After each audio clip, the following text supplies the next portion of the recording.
अमेरिकी राष्ट्रपति Donald Trump और मशहूर कारोबारी एलन मस्क के रिश्तों में अब पहले जैसी गर्मजोशी नहीं रही। ट्रंप के नजदीकी माने जाने वाले मस्क अब उनकी नीतियों की खुल करके आलोचना कर रहे हैं। ऐसे में देखिए कि एलन मस्क ने एक प्रमुख टैक्स और खर्च बिल को लेकर के ट्रंप की कड़ी निंदा कर दी। एक्स पर उन्होंने एक पोस्ट किया जिसमें उन्होंने बिल को घिनौना और शर्मनाक बताया, जबकि ये बिल ट्रंप का समर्थन प्राप्त कर चुका है। व्हाइट हाउस के प्रवक्ता ने एलन मस्क की आलोचना को राजनीति से प्रेरित और बेबुनियाद बता दिया।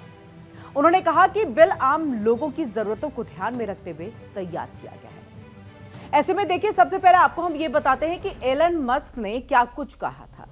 तो एलन मस्क का ये बयान ऐसे समय में सामने आया है जब डोनाल्ड ट्रंप ने सीनेट में रिपब्लिकन नेताओं से इस बिल को पास कराने की अपील की है, यानी कि पास करने के लिए उन्होंने अपील की, जिसे उन्होंने एक शानदार बिल बताया। ये बिल पहले ही संसद के निचले सदन यानी कि प्रतिनिधि सभा से पास हो चुका है। मस्क ने मंगलवार यानी कि 3 जून को एक्स पर लिखा, माफ कीजिए लेकिन मैं अब और सहन नहीं कर पाऊंगा। ये बिल अपमानजनक है। जो लोग इसके पक्ष में वोट दे रहे हैं उन्हें शर्म आनी चाहिए। आप जानते हैं आपने गलत किया है। आप ये बात बहुत अच्छे तरीके से जानते हैं। अब बात इन दोनों के रिश्ते की करेंगे और शुरुआत से शुरू करते हैं इनके रिश्तों की। कभी जय वीरू जैसी इनकी दोस्ती थी। आपने भी वो तस्वीरें कई बार देखी होंगी और अब एक दूसरे के लिए जानी दुश्मन है। एलन मस्क ने 2024 के अमेरिकी राष्ट्रपति चुनाव में ट्रंप का खुला समर्थन कर दिया था। दुनिया के सबसे अमीर शख्स मस्क ने 2500 करोड़ रुपए यहां पर चुनावी चंदे के तौर पर ट्रंप और रिपब्लिकन पार्टी को दिया था। और वहीं ट्रंप ने पाम बीच से अपनी विक्ट्री स्पीच में मस्क की प्रशंसा की थी। उनकी कंपनियों में से एक स्पेस एक्स के बनाए रॉकेट की सफल लैंडिंग का भी जिक्र किया था।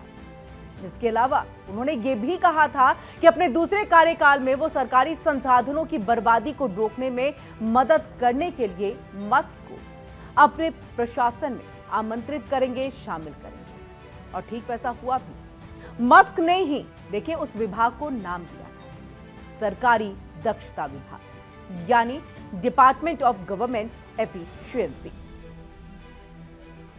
31 मई को खत्म हुआ था एलन मस्क का कार्यकाल, यानी कि ये जो विभाग बनाया गया इसमें 31 मई को एलन मस्क का कार्यकाल खत्म हो गया। और यहीं से ये जो विवाद है वो निकल करके सामने आया था, क्योंकि बहुत अचानक से सारी चीज़ें जो है वो खत्म हुई। अचानक से एलन मस्क निकलते हैं, कहते हैं कार्यकाल खत्म हो गया है। तो देखिए, एलन मस्क ने पिछले हफ्ते सरकार में 129 दिन काम करने के बाद व्हाइट हाउस और अपने बनाए विभाग यानी कि डिपार्टमेंट ऑफ गवर्नमेंट एफिशिएंसी को छोड़ा। मस्क ने अचानक पद छोड़ करके अपने बिजनेस पर ध्यान देने का फैसला किया है। सरकार से अलग होने के बाद ये ट्रंप के साथ उनकी पहली सार्वजनिक असहमति मानी जा रही है। आप समझिए इस बात को, यानी कि आप एग्री नहीं हैं, एक सार्वजनिक तौर पर आप इसके बारे में ऐलान भी कर रहे हैं। इससे पहले उन्होंने एक योजना को निराशाजनक बताया था। मस्क का ट्रंप प्रशासन में कार्यकाल 31 मई को खत्म हुआ था। हालांकि ट्रंप ने ये कहा कि मस्क हमेशा हमारे साथ रहेंगे और हर तरह से मदद करेंगे। लेकिन अब जिस तरह की बातें निकल करके सामने आ रही है और जिस तरह से ये तल्खी अब बढ़ रही है धीरे धीरे, लगता नहीं कि अब कुछ भी ठीक हो पाएगा।